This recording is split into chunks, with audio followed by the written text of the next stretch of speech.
À quoi ressemble un vrai renouveau? Lors de la consécration du temple de Salomon, nous assistons à l'une des manifestations les plus puissantes de la présence de Dieu dans les Écritures, un moment où le ciel a touché la terre et où la gloire de Dieu était si intense que les prêtres ne pouvaient plus rester debout pour officier. La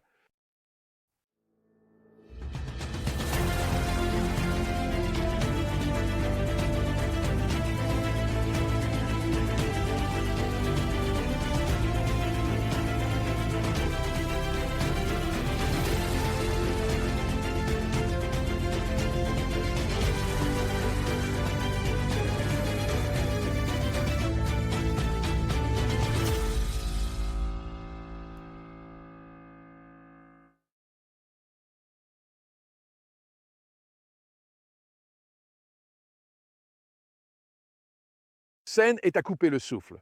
Salomon a rassemblé tout Israël. L'arche de l'Alliance est amenée à sa place de repos dans le temple tout juste achevé. Les prêtres et les Lévites offrent d'innombrables sacrifices. Musiciens et chanteurs louent Dieu en parfaite harmonie, proclamant « Il est bon, son amour dure à jamais ». Puis quelque chose d'extraordinaire se produit. La gloire du Seigneur remplit le temple comme une nuée, si écrasante que les prêtres ne peuvent même plus rester debout pour officier. Mais ce qui rend ce moment particulièrement puissant, c'est la prière de Salomon. Debout devant l'autel, il fait quelque chose de remarquable. Il rappelle la fidélité de Dieu à accomplir chacune des promesses faites à David.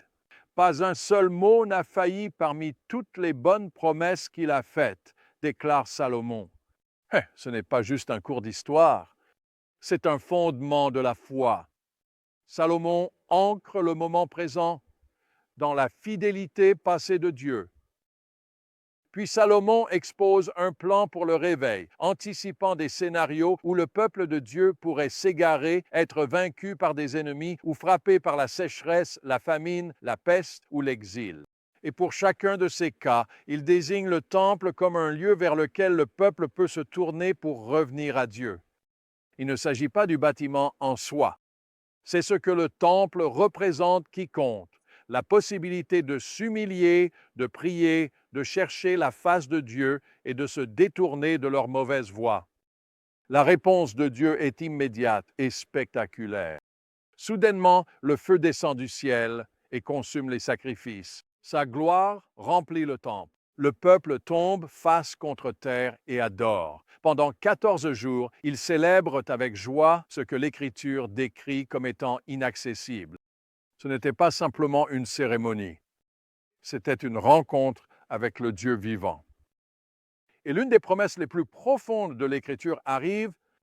Dieu apparaît à Salomon pendant la nuit et dit, « Si mon peuple, sur qui est invoqué mon nom, s'humilie, prie, cherche ma face et se détourne de ses mauvaises voies, alors j'écouterai du haut du ciel, je pardonnerai leurs péchés et je guérirai leur pays. » Ce n'était pas que pour l'Israël ancien. C'est un modèle de réveil pour chaque génération. C'est un modèle pour cette génération, pour toi et moi. J'ai été témoin de 3 réveils nationaux dans ma vie et j'ai vécu un réveil personnel à plusieurs reprises. Et cela a été le schéma pour chacun d'eux. Comment peut-on appliquer ces vérités aujourd'hui? Premièrement, souviens-toi et raconte la fidélité passée de Dieu pour renforcer ta foi présente. Deuxièmement, reconnais que le réveil commence par l'humilité, la prière et la repentance. Troisièmement, comprends que c'est la présence de Dieu qui transforme nos vies. Quatrièmement, faisons de la prière et de l'adoration le premier réflexe, pas le dernier recours.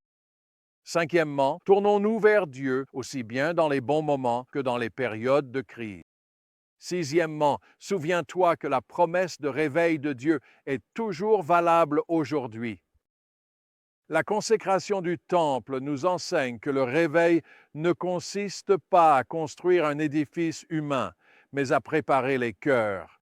Tout comme Salomon a construit un temple physique pour la présence de Dieu, nous sommes appelés à faire de nos vies le temple du Saint-Esprit.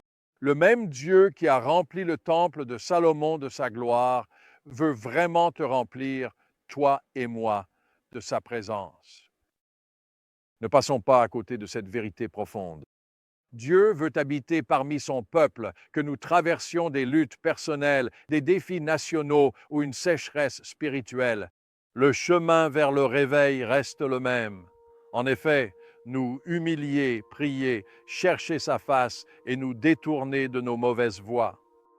Lorsque nous le faisons, Dieu promet d'écouter, de pardonner et de guérir. Alors, permettez-moi de vous encourager, comme Salomon et les Israélites, à faire de la place dans votre vie pour la présence de Dieu. Approchez-vous de lui avec à la fois révérence et joie et croyez qu'il prend toujours plaisir à manifester sa gloire parmi son peuple aujourd'hui.